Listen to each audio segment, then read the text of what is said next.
Hello viewers, আসসালামু আলাইকুম। সবাই কেমন আছেন? আশা করি ভালো আছেন। তো বন্ধুরা, আজকে আমি দেখতেই পাচ্ছেন দুপুরবেলায় প্রচণ্ড গরমের মধ্যে আমি আমার এক বন্ধুর বাড়িতে যাচ্ছি। সে আমাকে দাওয়াত করছে।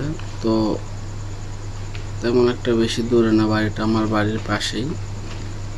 তো এখানে অনেক গরম, আর এই গরমে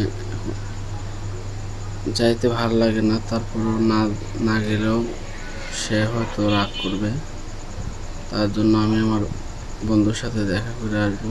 তো চলুন দেখি তার সঙ্গে কথা বলে কি বলবে।